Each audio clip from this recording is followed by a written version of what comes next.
Avast! Who goes there?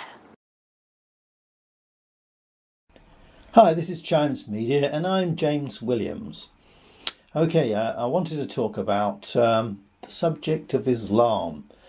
Well, lots of people have covered this one. I have been concerned for some time, as a lot of people have, about the cultural effect on Britain and Europe as well, and the many great things that and bad things as well that is infused into that culture, and how Islam is going to change everything and is changing everything in the West. And in 50, 100 years even, we may only be left with a few hubs of non-Muslim territory like Hungary if they don't get invaded by some horde. But I wrote to my MP, the Right Honourable Penny Mordaunt, who I've mentioned before is a very decent woman. She's conservative, she's in the cabinet, but I'm afraid that I think she's smitten by the ethos of surrender monkeys that live in Parliament and don't obey the will of the people, or don't respect the will of the people. Anyway, I wrote to her and I said, but basically, I understand from some sources that an all-party parliamentary group is in the process of drawing up a document that will make Islamophobia a crime. This is regardless as to whether a fact is being stated. If this is so, then you better get ready for complete social breakdown, because Islam goes against everything that it means to be a free people, and I, for one, will not bow to it. The legitimacy of Parliament is hanging by a thread with the Brexit situation. With what some of our uninvited guests are doing and the way their hokey religion is taking over our culture, that legitimacy risks being severed. The only reasons there has not been an uprising is because A, the lies and propaganda being pushed out to the gullible sheeple by the likes of the BBC, and also, The only reasons there has not been an uprising is because A, the lies and propaganda being pushed out to the gullible sheep by the likes of the BBC, and B, the repressive measures that the PC police and security agencies are taking, in brackets, thought police. Now, I just wrote that as a statement, and I got a reply back.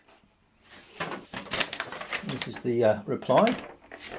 He's always courteous. Thank you for contacting me about the definition of Islamophobia.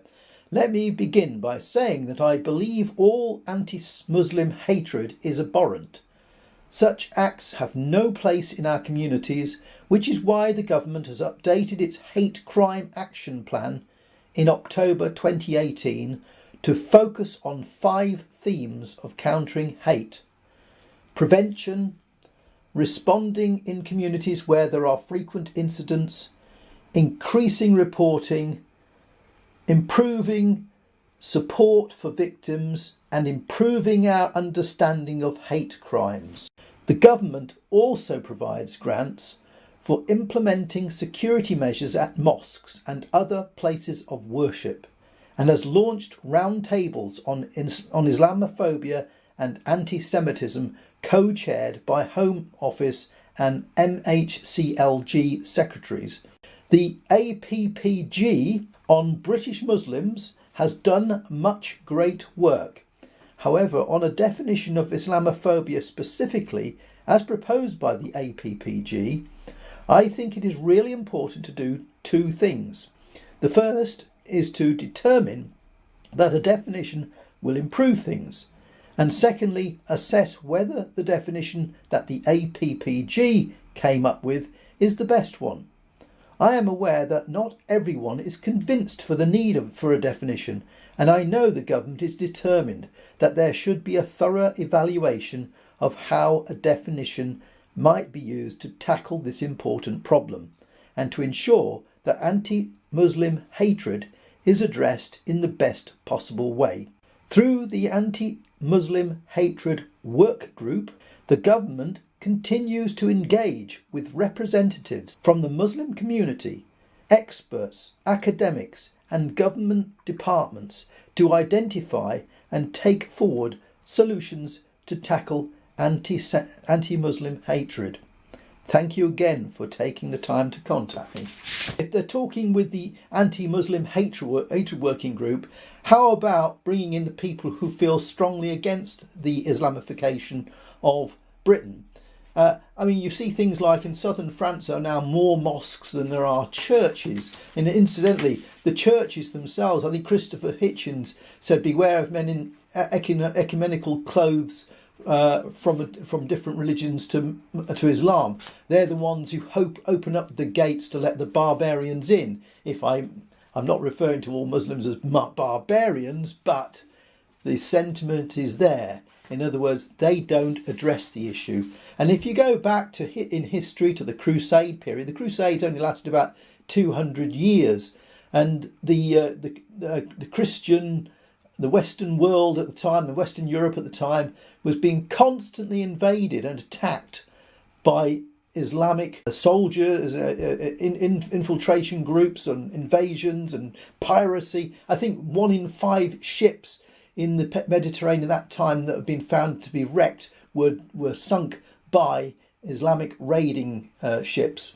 So, we've had to put up with this for a long time, and it took years and years, about 300 years, before the first crusade ever marched, and that was a total waste of time and caused more damage than it did good.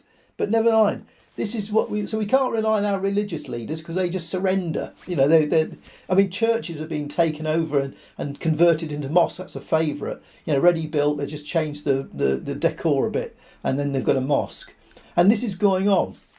And we are due. All the Western world, all the Western European countries are going to be outpopulated by Muslims round about by 2050. Some sooner, some later.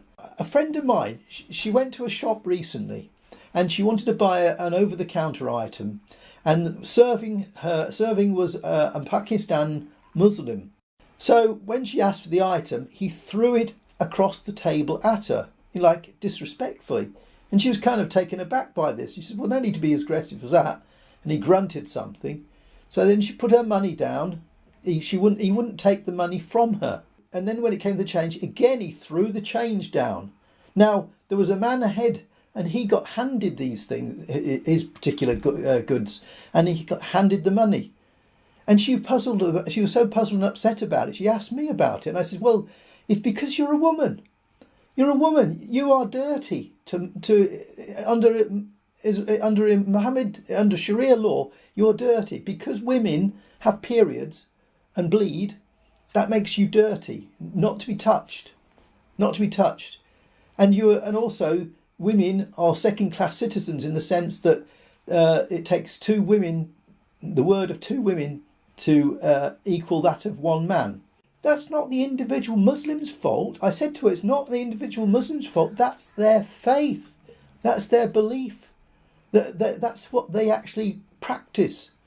And this is what you've got coming. This is now coming, and it's being established across Britain and across Europe, and nobody says a thing. They think it's something like it's a bit like Christianity or Judaism, that kind of stuff. No, all the other major religions, Hinduism, Buddhism, Sikhism, whatever it may be, they all, in their doctrine, teach you how to be a good whatever, a good Christian, a good Jew, a good Hindu. They give examples. Islam does not. Islam is about how to deal with kafirs, people like us who are not Muslims. And you can do all sorts of things. Everything's legitimate. There are calls throughout the world for releasing terrorists, Muslim terrorists. Why? Because they don't think they've committed any terrorist act unless it's against another Muslim. If you are confronted by a politician or somebody's going for office trying to get voted in for some election and it's a Muslim guy, ask that person if they decry husbands beating their wives. Just ask them, are you against husbands beating their wives? Now, if he says, well, yes, when you say, well, you're not a proper Muslim, are you? Because under Sharia law, it's legitimate. And it even specifies that beating a woman, a wife, you shouldn't hit her in the face. You should hit her in such a way as it humiliates her. That's how it is. So where are you feminists opposing this? You know, you claim to be all women's rights and you're all soft and soppy over Muslims. This is what you're supporting. And the gays as well. Brunei recently has issued that they're going to have the death penalty now available for adultery and for homosexuality. The death penalty. Okay?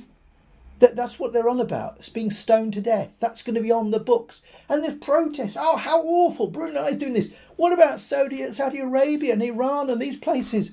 This is already going on.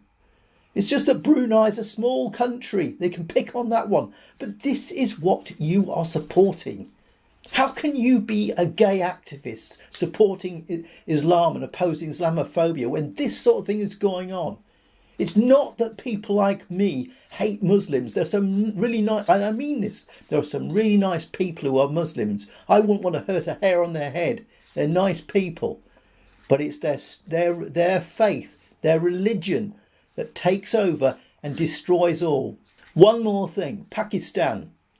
Pakistan, everyone knows, is a Muslim country, but it wasn't always. And what is their history? Apparently before Islam took over, they did have a history like every other civilization. But once Islam took over, it set about eradicating anything before Islam came. Now, in the West, we have brilliant artists, we have the Michelangelos, loads of people like that, philosophers, there's Shakespeare, Dostoevsky, all these things, wonderful things, a wonderful culture, rich and vibrant culture.